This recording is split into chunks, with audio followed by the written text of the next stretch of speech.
आर्थिक रूप से जो नुकसान करती है दूध के अंदर सोमैटिक सेल काउंट बढ़ने की वजह से और बाकी चीज़ों की वजह से, वो आप ये देखिएगा 2 लाख अगर हम एक गाय का टारगेट लेके चलें सोमैटिक सेल काउंट, एक गाय का, स्वस्थ गाय का 2 लाख से ज़्यादा नहीं होना चाहिए। लेकिन जितना 1 लाख ज़्यादा होगा उसका, उतना ही उसका 2.5 से 3% के हिसाब से दूध कम होता जाएगा, अप टू 5 लाख ना 8 लाख और 10 लाख, उसके बाद में और भी ज़्यादा। तो ये एक कनेडियन रिसर्च है। अपने यहाँ तो इस टाइप की रिसर्च बहुत कम रिपोर्ट नहीं करते या फोकस नहीं है इन चीज़ पे। लेकिन जैसे जैसे सोमैटिक सेल काउंट होगा, हाई होगा, आपके दूध का उत्पादन भी कम होगा, साथ में मिल्क कंपोजिशन आपकी कम होगी। आपका जो कलेक्शन सेंटर वाला वो आपको बता देगा जी आज आपकी फैट और प्रोटीन कम आ रही है, आप देख लेना। तो ये एक इनडायरेक्ट टेस्ट भी है। आपको सोमैटिक सेल काउंट का अगर आप टेस्ट आपके पास नहीं है तो आप अगर क्रिटिकली अपने हार्ट की फैट और प्रोटीन ये आप एनालिसिस के ऊपर ध्यान रखेंगे तो आप उससे भी कह दोगे कुछ ना कुछ प्रॉब्लम है इसमें। इसी टाइप से जो अगर एक क्लिनिशियन ही जिसको हमने इलाज करना है क्लिनिकली, वो एक आपको दिखाई देगी, लेकिन इन्फेक्शन में आपको ज़्यादा दिखाई देगी। जी सब क्लिनिकल से जो सफ़र कर रही है, ये इतने गुना ज़्यादा प्रभावित करता है, कम से कम 8 गुना। आपको गाय एक बीमार दिखाई देंगी तो आपके हर्ड में चांसेस है कि 8 गाय और सफ़र कर रही, लेकिन वो छूट क्यों जाती है? क्योंकि उसके लक्षण नहीं दिखाई दे रहे होते। वो सिर्फ आपको स्क्रीन आउट में पता चलेगा उसकी कंपोजिशन से, उसके एनालिसिस से या उसकी सोमैटिक सेल काउंट से। जैसे फार्मर है, ये कह रहा है कि भाई मेरी तो एक ही गाय में प्रॉब्लम है, लेकिन जब उसको रियल पिक्चर दिखती है तो खुदता है वो।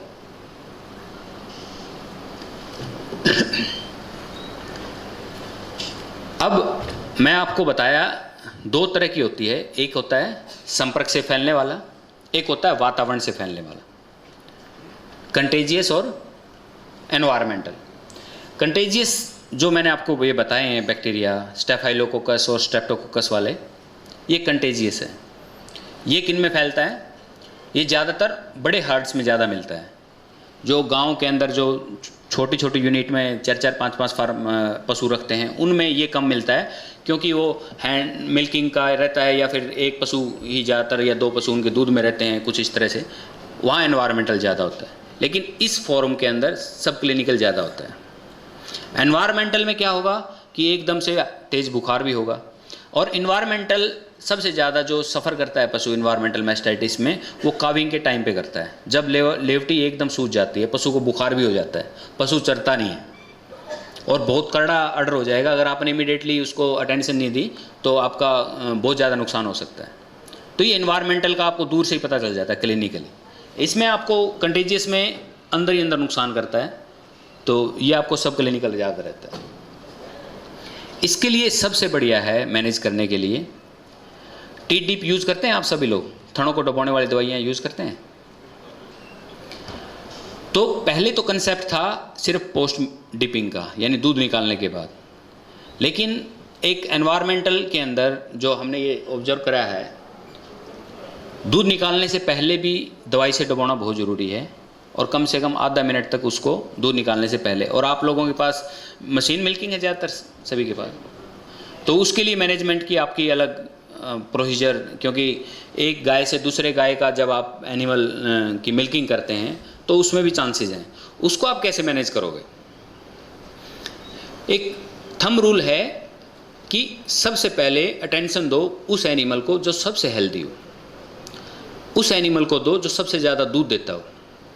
उसके बाद जो एडवांस मिल्किंग की स्टेज पे हो, कम दूध देता हो। उसके बाद दूसरे एनिमल को जो जिसमें कोई प्रॉब्लम है, और लास्ट में सबसे सीवियर जो आप ये कहते हो जो प्रॉब्लम वाला एनिमल है। ये क्रम बनाए रखो, और जिस भी पशु के अंदर आपको संक्रमण लगे उसको आप मिल्किंग से, आपकी करंट प्रैक्टिस क्या है, आप कैसे करते हैं मुझे नहीं आइडिया, लेकिन आपके हेल्दी एनिमल उस एनिमल के संपर्क में आने के बाद आपकी जो यूनिट है, जब तक कि वो पूरी तरह से स्टरलाइज ना हो, उसको हेल्दी एनिमल से टच मत करें, क्योंकि इससे संक्रमण की दर आपकी बढ़ जाएगी। और जो स्वस्थ पशु हैं, जो अच्छी उत्पादकता वाले पशु हैं, उनको भी मैस्टाइटिस होने की संभावना बढ़ जाएगी।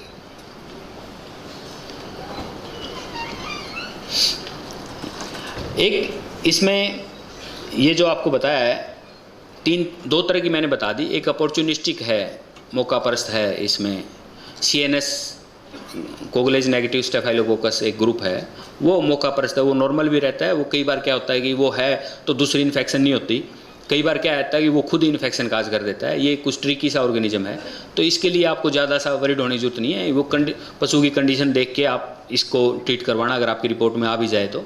लेकिन जो सबसे ज़्यादा इंपॉर्टेंट हैं वो स्टेफाइलोकोकस और स्ट्रेप्टोकोकस। स्ट्रेप्टोकोकस और स्टेफ के लिए ड्राई पीरियड की थेरेपी बहुत ही ज़्यादा ज़रूरी है। आप जितना ड्राई पीरियड में उसको मैनेज कर सकते हो उतना और किसी स्टेज में मैनेज नहीं कर सकते। एनवायरमेंटल के लिए आपका ताज़ा ब्याई हुई गायों को मैनेज करना बहुत ज़रूरी है। ये मोटी मोटी सी बातें हैं, आपको ये पता चलने के बाद कि आपके ग्रुप में कौन सी तरह का बैक्टीरिया है। ये जैसे मेथड ऑफ ट्रांसमिशन, इवन आप क्लॉथ जिससे साफ़ करते हैं या हर एक का अलग अलग टिश्यू पेपर यूज़ करते हैं, कैसे करते हैं, ये उसके ऊपर आधारित है। ठीक है, ये एनवायरमेंटल के लिए मेथड हो गया, जहाँ पे पशु बैठेगा। आपका अगर बेडिंग पशु की और ये साफ़ नहीं है प्रॉपर, और एक और एनवायरमेंटल को तो हम न्यूट्रिशनली जैसे कहते हैं ना, आपने वातावरण को साफ़ किया, सारा कुछ किया, तो आधे घंटे के बाद में तक ना बैठने दें उस पशु को। आपने किसी भी तरह से उसको खड़े रखना है, और पार्लर में खड़ा ना रखें क्योंकि उससे फिर लेमनेस के केसेस ज़्यादा बढ़ जाएंगे। उसको रखें कि खुली जगह में लेके जाएं, घूमता रहे, या वो कुछ ना कुछ उसको फीडिंग के लिए दें।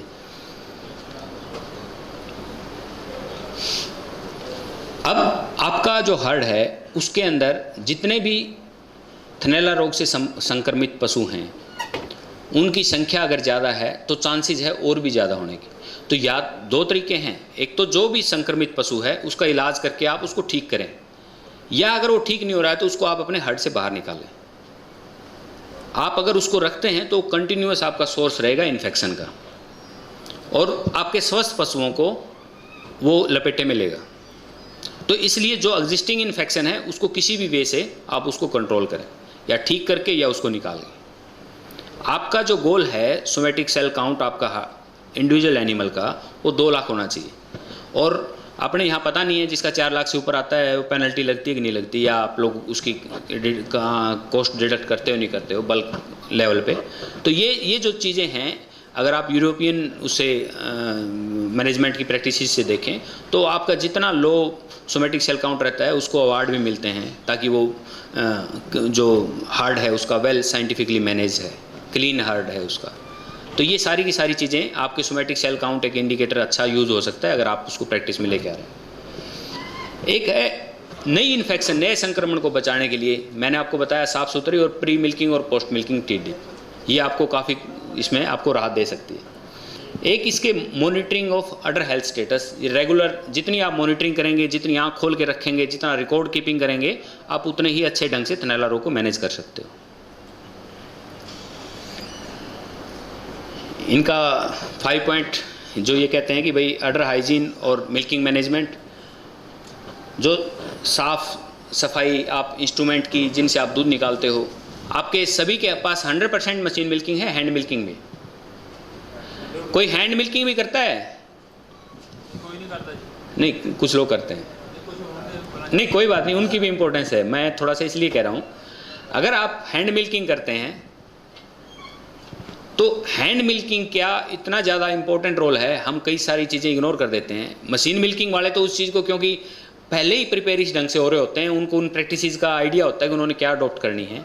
लेकिन हैंड मिल्किंग में भी उतनी ही इंपॉर्टेंट है, एक पशु की मिल्किंग के बाद में सेकंड मिल्किंग के वक्त हैंड वॉशिंग करना। दूसरा, जो आप जिस बकेट में आप कर रहे हो उस बकेट में पानी लेके दोबारा उसको क्लीनिंग ना करें। ये सारे के सारे जो हैंड मिल्किंग वाले फार्म हैं उनके अंदर कॉन्टेजियस मैस्टाइटिस का एक मेजर कारण है कि वही बर्तनों में मिल्किंग करते हैं। तो हैंड मिल्किंग कोई बुरी प्रैक्टिस नहीं है, हैंड मिल्किंग हम सेंचुरी से करते आए हैं, लेकिन अगर उसको आपने वेल अच्छे ढंग से मैनेज नहीं किया तो वह भी एक प्रॉब्लमेटिक है। दूसरा, एक जो है आपने सही एंटीबायोटिक से उसको ट्रीटमेंट करवाना। जैसे ही आपने फाइंड आउट किया कि इस पशु के अंदर संक्रमण है, ये बैक्टीरिया है, ये इसकी एंटीबायोटिक सेंसिटिविटी रिपोर्ट है, तो जो हमारे एक कॉमन प्रैक्टिशनर होता है उसका ओपिनियन क्या होता है, इमीडिएटली ऐसे एंटीबायोटिक मैं यूज़ करूं ये किसान सेटिस्फाई हो जाए मुझसे, यानी उसको रिलीफ मिल जाए। लेकिन जो एंटीबायोटिक की रेजिस्टेंस है, प्रतिजैविक के अंदर एक प्रतिरोधक अक्षमता, मतलब इसमें बैक्टीरिया में जो उसके लिए ग्रो कर लेता है, यानी उस पर काम शेप और जो स्ट्रेंथ है लिगामेंट्स की, वो अगर किसी तरह से कोई रप्चर हो गया है लिगामेंट का, सस्पेंसरी लिगामेंट का या साथ वाले दूसरे लिगामेंट का, तो लेवा बोलते हैं, लेवटी बोलते हैं, वो नीचे की तरफ आ जाती है। आपने देखा होगा जिसमें दोनों के दोनों थन अगर गाय के लेवटी के बाहर की तरफ होंगे तो इसका मतलब लिगामेंट के अंदर प्रॉब्लम है, लिगामेंट रप्चर हो गया उसका। तो हाँ जी, कुछ कह रहे हैं, कुछ पूछ रहा था कोई क्या? अच्छा, तो ये लिगामेंट रप्चर की संभावना एचएफ के अंदर तुलनात्मक रूप से ज़्यादा पाई गई है जर्सी की तुलना में। अगर आपके गाय का पिछले जो होक ज्वाइंट है उससे नीचे अडर का फ्लोर है तो संक्रमण की दर बढ़ जाएगी। जो आप जर्सी की तुलना में करेंगे तो एचएफ के अंदर अडर फ्लोर जो उसका जो एचएफ का जो अडर है वो नीचे की तरफ ज़्यादा रहता है और उसके ऊपर ज़्यादा प्रेशर रहता है। मैंने जो ऑब्जर्व किया, हो सकता है आपका एक्सपीरियंस थोड़ा सा अलग हो, क्योंकि उत्पादन ज़्यादा है, उसके अडर के ऊपर प्रेशर ज़्यादा है, उसकी इम्यूनिटी पे प्रेशर ज़्यादा है। अगर आपका लिगामेंट एनिमल का डिस्टर्ब्ड है तो आपको उसको स्पेशल केयर करनी पड़ेगी। अगर उसका जो फ्लोर और टीट के बीच में डिस्टेंस कम है तो उसको और स्पेशल ध्यान देना पड़ेगा। तो ये आपको थोड़ी सावधानियाँ उसमें लेनी पड़ेगी। ये मैंने आपको बताया था, जो क्लिनिकल मैस्टाइटिस की तो होगी जिसमें आप लक्षण पता चल जाते हैं दूर से, ये सब क्लिनिकल जिसको आप देख नहीं पाते। किसी भी तरह का दूध में चेंज, दूध की कमी होना, ये सब क्लिनिकल के लक्षण हैं। कुछ एक जो इन्फेक्शन है, जैसे मैंने बताया स्टैफ है, वो लंबे टाइम तक पूरे ब्यात के दौरान भी कभी ठीक हो जाएगा, कभी सोमेटिक सेल काउंट को ऊपर रखते हैं, कभी नीचे रखते हैं, ट्रीटमेंट आप दोगे तो ये आपको हमेशा स्ट्रगल करवाता रहता है। तो इसलिए आपको ये बहुत ही इम्पोर्टेंट है आपके लिए जानना कि ये अडर को नुकसान कैसे पहुंचाता है। आपका दूध जब एक बार नुकसान हो जाता है, जैसे ये आपने देखा जिसमें माइल्ड क्लिनिकल इन्फेक्शन है, उसमें जहाँ दूध बनता है बहुत ही कम, आपका जो जहाँ दूध बनने वाले ग्रंथियाँ हैं उनमें नुकसान कम है। लेकिन जिसमें सीवियर है, जिसमें बिल्कुल ख़त्म हो जाती हैं वो फिर बाद में उनकी रिकवरी नहीं होती, वो डैमेज हो चुके होते हैं। तो ये सारे के सारे रीज़न हैं जिसके बाद में फिर आपको वो गाय बेचनी पड़ती है या आपको अपने हर्ड से निकालनी पड़ती है। तो इसलिए इसका प्रबंधन आप जितना इंश्योर कर लोगे, क्योंकि किसी भी रोग को काबू करने के लिए सबसे ज़रूरी है वो होता कैसे है और वो किन परिस्थितियों से आप उनको अवॉइड कर सकते हो, ये जानना। अगर आपने ये कर लिया, क्योंकि मैस्टाइटिस एक मैनेजमेंटल प्रॉब्लम वेल रिकॉग्नाइज्ड है कि ये मैनेजमेंट से सुधारी जा सकती है, तो आप मैस्टाइटिस को काबू कर सकते हैं। अब सब क्लिनिकल मैस्टाइटिस बहुत ज़्यादा डिस्कस नहीं होती।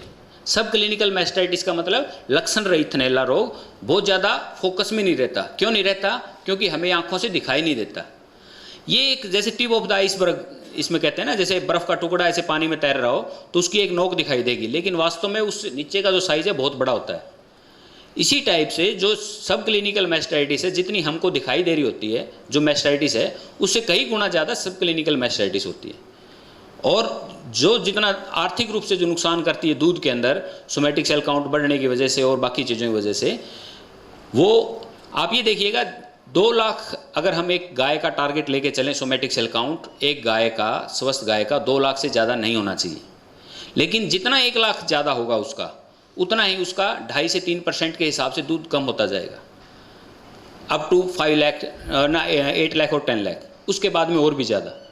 तो ये एक कैनेडियन रिसर्च है। अपने यहाँ तो इस टाइप की रिसर्च बहुत कम रिपोर्ट नहीं करते या फोकस नहीं है इन चीज़ पे। लेकिन जैसे जैसे सोमेटिक सेल काउंट होगा, हाई होगा, आपके दूध का उत्पादन भी कम होगा, साथ में मिल्क कंपोजिशन आपकी कम होगी। आपका जो कलेक्शन सेंटर वाला वो आपको बता देगा जी आज आपकी फैट और प्रोटीन कम आ रही हैं, आप देख लेना। तो ये एक इनडायरेक्ट टेस्ट भी है। आपको सोमेटिक सेल काउंट का अगर आप टेस्ट आपके पास नहीं है तो आप अगर क्रिटिकली अपने हर्ड की फैट और प्रोटीन ये आप एनालिसिस के ऊपर ध्यान रखेंगे तो आप उससे भी कह दोगे कुछ ना कुछ प्रॉब्लम है इसमें। इसी टाइप से जो अगर एक क्लिनिशियन ही जिसको हमने इलाज करना है क्लिनिकली, वो एक आपको दिखाई देगी, लेकिन इन्फेक्शन में आपको ज़्यादा दिखाई देगी। जी सब क्लिनिकल से जो सफ़र कर रही है ये इतने गुना ज़्यादा प्रभावित करता है, कम से कम 8 गुना। आपको गाय एक बीमार दिखाई देंगी तो आपके हर्ड में चांसेस है कि 8 गाय और सफ़र कर रही। लेकिन वो छूट क्यों जाती है? क्योंकि उसके लक्षण नहीं दिखाई दे रहे होते। वो सिर्फ आपको स्क्रीन आउट में पता चलेगा उसकी कंपोजिशन से, उसके एनालिसिस से या उसकी सोमैटिक सेल काउंट से। जैसे फार्मर है, ये कह रहा है कि भाई मेरी तो एक ही गाय में प्रॉब्लम है, लेकिन जब उसको रियल पिक्चर दिखती है तो कूदता है वो।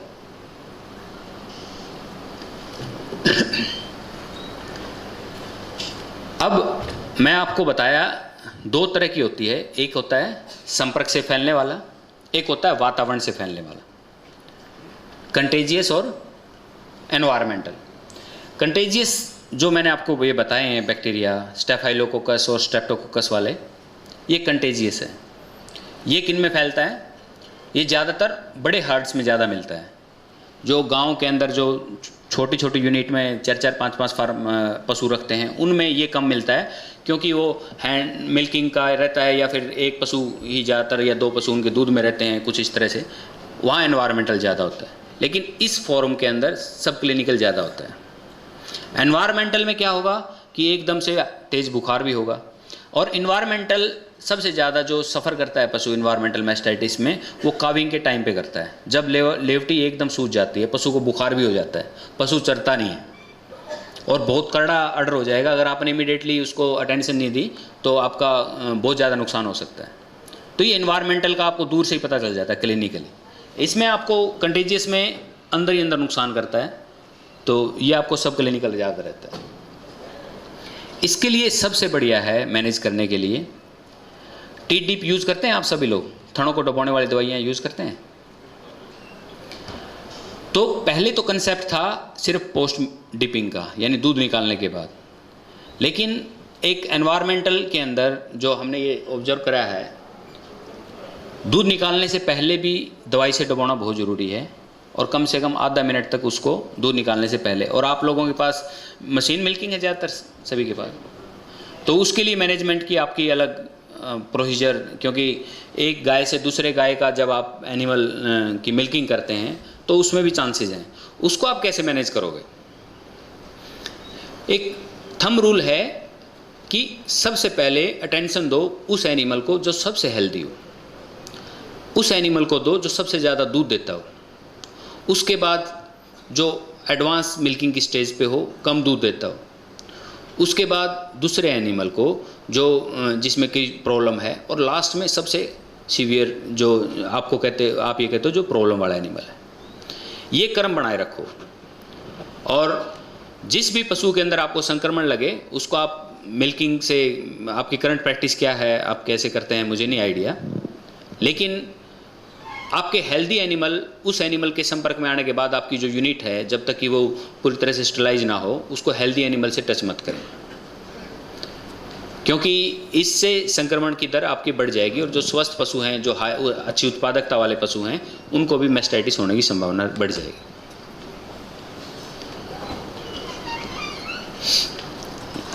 एक इसमें ये जो आपको बताया है, 2 तरह की मैंने बता दी। एक अपॉर्चुनिस्टिक है, मौका परस्त है। इसमें CNS कोगुलेज नेगेटिव स्टेफाइलोकोकस एक ग्रुप है, वो मौका परस्त है, वो नॉर्मल भी रहता है। वो कई बार क्या होता है कि वो है तो दूसरी इन्फेक्शन नहीं होती, कई बार क्या रहता है कि वो खुद ही इन्फेक्शन काज कर देता है। ये कुछ ट्रिकी सा ऑर्गेनिज्म है, तो इसके लिए आपको ज़्यादा सा वरीड होने की जरूरत नहीं है। वो पशु की कंडीशन देख के आप इसको ट्रीट करवाना, अगर आपकी रिपोर्ट में आ भी जाए तो।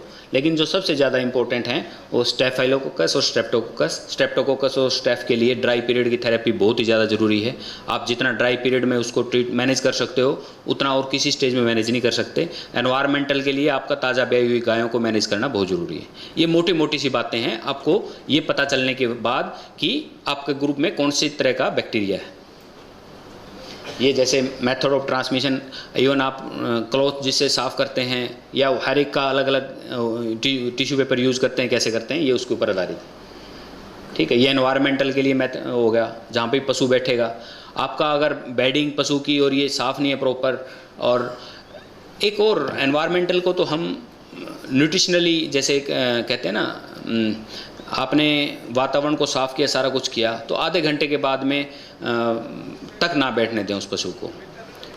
आपने किसी भी तरह से उसको खड़े रखना है, और पार्लर में खड़ा ना रखें, क्योंकि उससे फिर लेमनेस के केसेस ज़्यादा बढ़ जाएंगे। उसको रखें कि खुली जगह में लेके जाएं, घूमता रहे, या वो कुछ ना कुछ उसको फीडिंग के लिए दें।